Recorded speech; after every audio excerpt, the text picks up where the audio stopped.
La vostra specie sarà d'accordo? Se non fossi più saggia direi che è una minaccia. Ed è così? Così come? Siete più sagge. Angelina Jolie e Michelle Pfeiffer.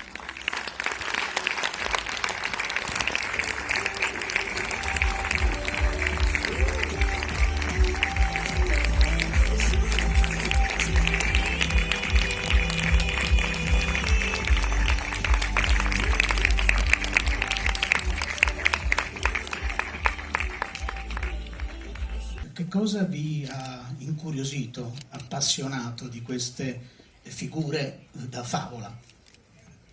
I think in a way the answer is in the question, which is that they are very complex characters, and so a real joy to play.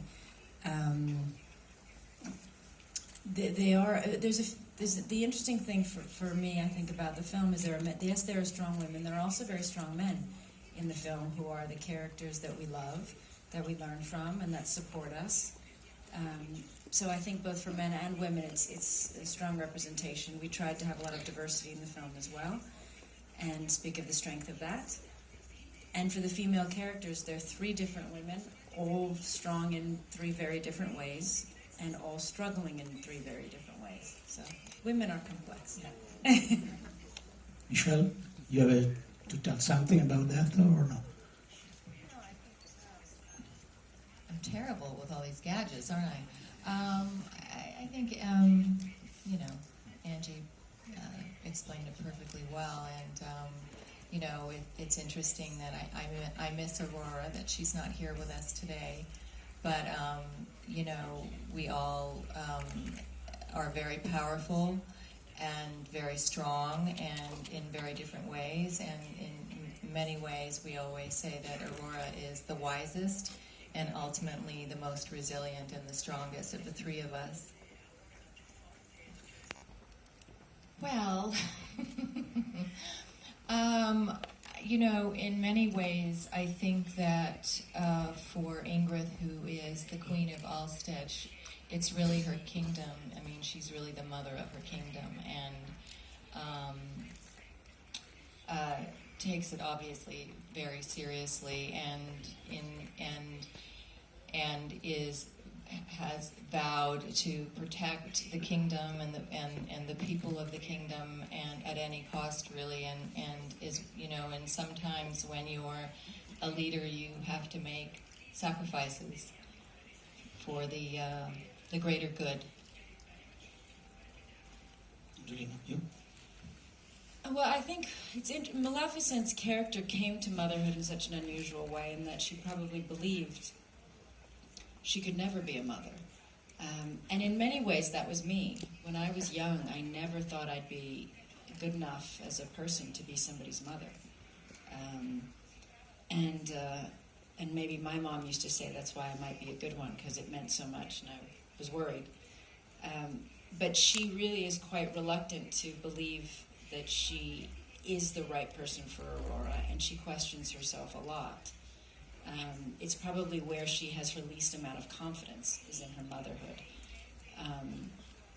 So I find that struggle interesting, and yet it's being a mother that actually saved her life and gives her balance, because she's a little imbalanced. She's a little wild. Dunque, un'ultima cosa da parte mia, poi giuro, sto zitto. Naturalmente il lavoro di attrice significa interpretare dei ruoli che arrivano da un romanzo o arrivano dalla vita reale, a volte personaggi realmente esistiti. In questo caso ci spostiamo in una dimensione completamente diversa, che è quella della favola. Allora, la mia curiosità è questa: ci sono state, se ci sono state difficoltà, o ci sono difficoltà nell'interpretare personaggi come questi?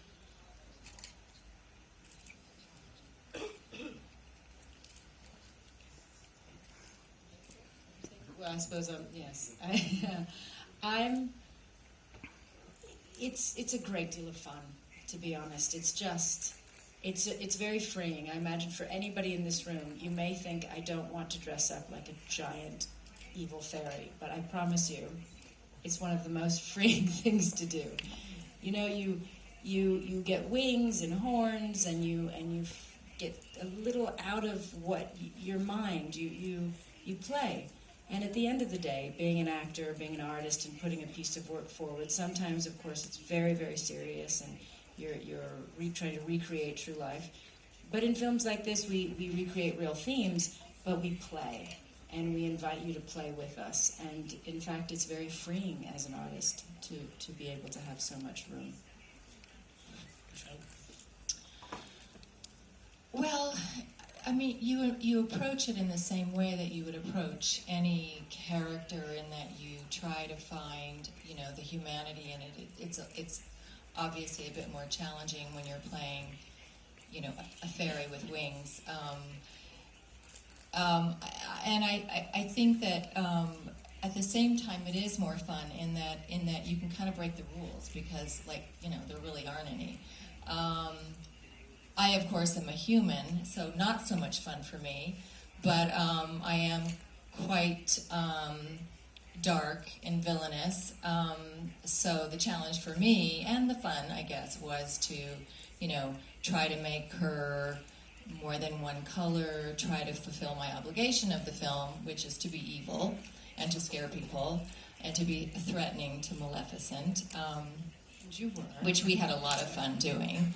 But yeah, it's a tremendous amount of fun. But it's a lot of hard work too. I think in many ways it's harder because you're dealing with, the costumes, and then when you're down, they gotta go scan you. You have to go to another stage. So it's like, it's a little more tiring than maybe a typical film.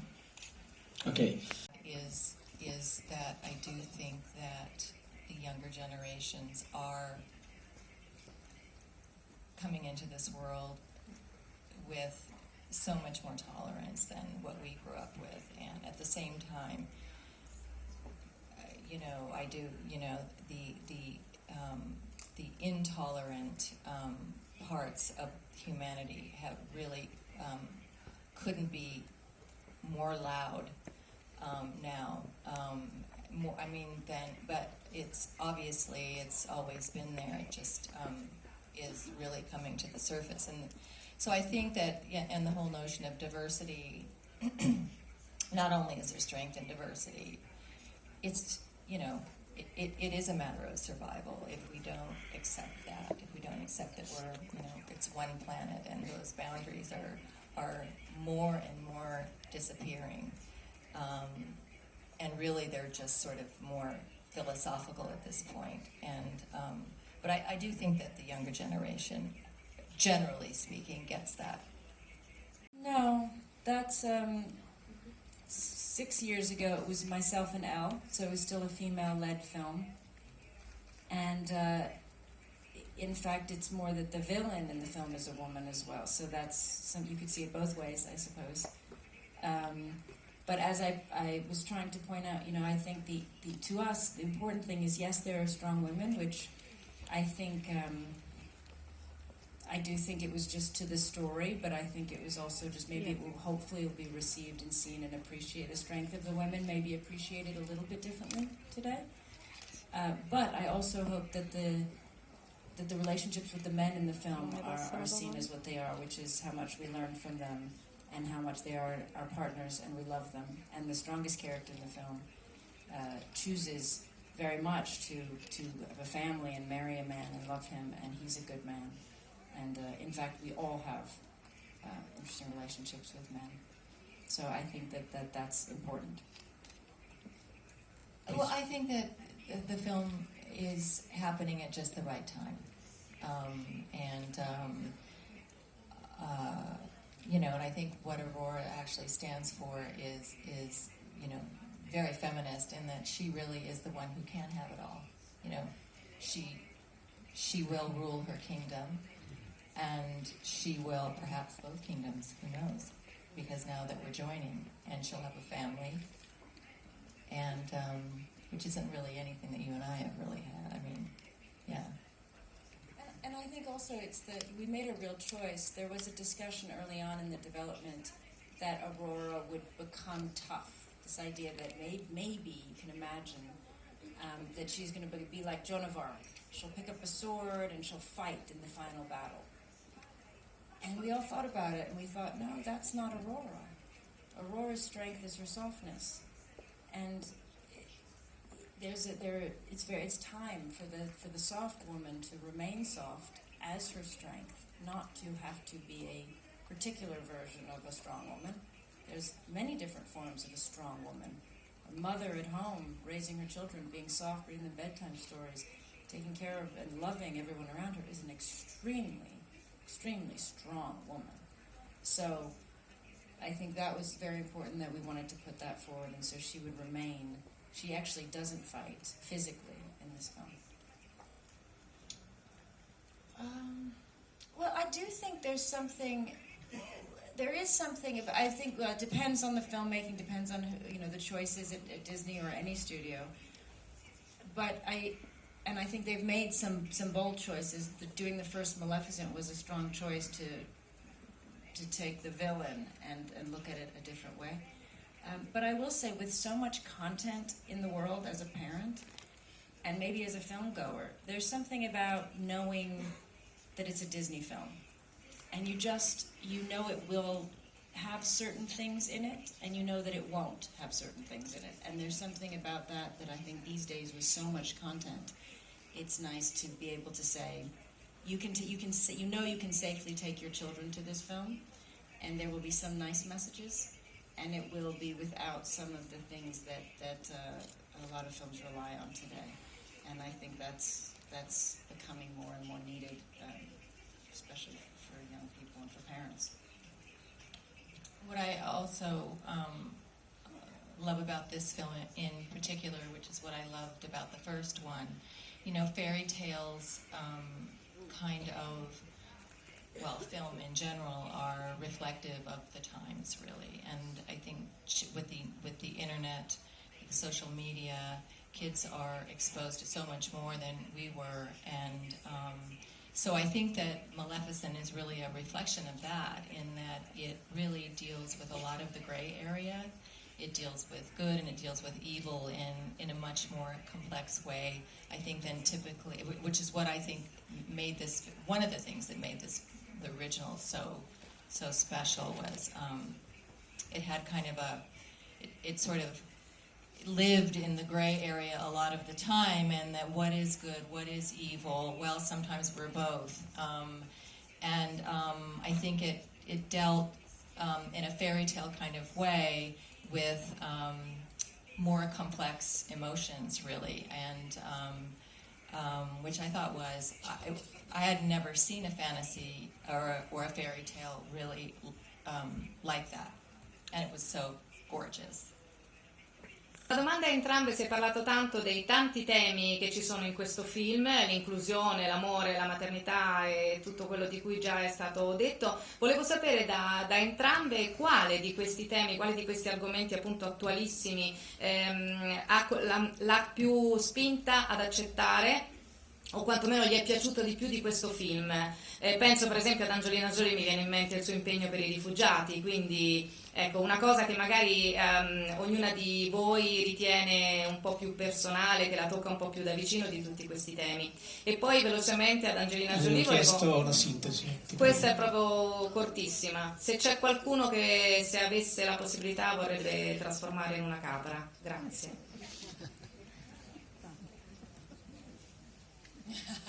I'm not answering that one. I'm actually more than one. I loved when I was young. I was very drawn to Maleficent as a character. I really loved the first script. So I was already in. She was I think it was the choice for Michelle to join the franchise this time. But we did question. I was very drawn to. When you have this, how do I put this simply? This idea of differences. It's not just the diversity, and as you point out, of course, my relationship with UNHCR and refugees and displaced, which, yes, absolutely.